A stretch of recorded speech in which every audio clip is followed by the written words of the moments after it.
from media reports, we understand that the RBI has directed large NBFCs to stop new lines of credits and renewals. Let's understand what this means, first of all, and what the impact could be on these NBFC companies. Shweta Daptardar, the Vice President Lead Analyst of Diversified Financials at Elara Capital, is joining us on the phone line for the same.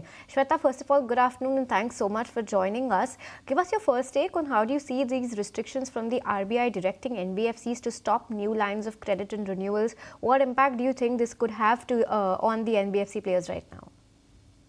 Yes, good afternoon. So you have absolutely pointed out correctly that the renewals of these flexible lines of credit, which are generally provided to small business owners, have been directed by RBI to curb as far as large NBFCs are concerned. So we incidentally have to understand the fact that the RBI's concerns stems from the fact that these are not fixed repayment structured loans. So the borrower might take the part of the loans or use these cash flows from the loans to siphon off the funds and use for multiple other purposes rather than paying off the existing loans. So this concern is largely coming from there, wherein these loans have also lagged impact because of the flexible nature and structure of the loan. So largely, this is slightly detrimental for NBFCs who have been engaging in giving SME loans, small business loans.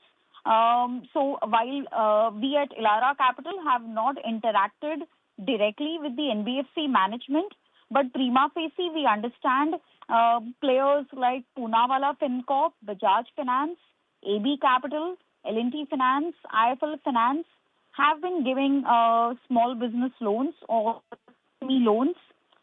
So yes, we definitely wait and figure out as to how this will pan out for each of the players.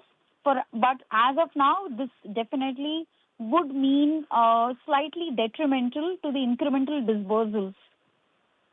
Hi Shweta, good afternoon. This is Shrishti also joining in. So we do understand that you have highlighted some of the stocks there and some of the names which can get impacted if this goes through. But give us a sense that what is your estimate of the total credit disbursed under this particular facility in the overall pie? How much share this particular facility might have and what could be the likely impact on the sector as a whole? Yeah, true. So like said, one such data point is not present or available, but media reports have been highlighting that such a line of credit could be in the quantum of as high as 50,000 to 60,000 odd crores as far as NBFC lending to such small business owners is concerned. See, we have to understand the fact that RBI has been constantly highlighting on the indebtedness or the over-leveraged scenario that has unfolded at the borrower or the customer level.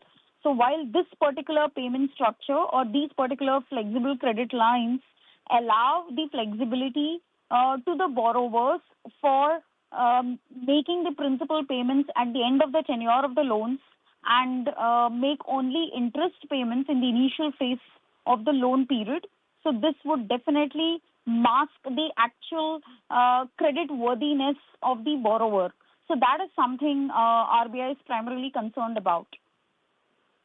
Lastly, before we let you go, help us understand if this could lead to some liquidity issues in the system, and if it's not going to be the NBFCs who are going to be looking behind this renewal and the extension of this credit line. Do you think banks could be emerging winners now? Because this restriction we've not heard on banks so far, it's only been on NBFCs, right? A better position to extend such flexible credit lines because they have strong hold on the cash flow assessment of the borrowers. NBFCs, on the other hand, do not have direct access to the overall situation or scenario on the cash flows of the borrowers. So I think banks definitely are your slighter beneficiaries. Coming back to NBFCs, as I mentioned, we do not know the exact quantum of this particular credit line. So we really do not know whether this will have a contagion effect in terms of liquidity stress. But yeah, nonetheless, both the individual borrowers as well as the business owners will definitely find difficult to raise incremental funds in the interim periods. Shweta, with this, we'll let you go, and that really appreciate you taking the time out and giving some more sense on this particular news flow. But definitely on the back of this, the media reports highlighting some restrictions there. Bajaj Finance is one of the top losers.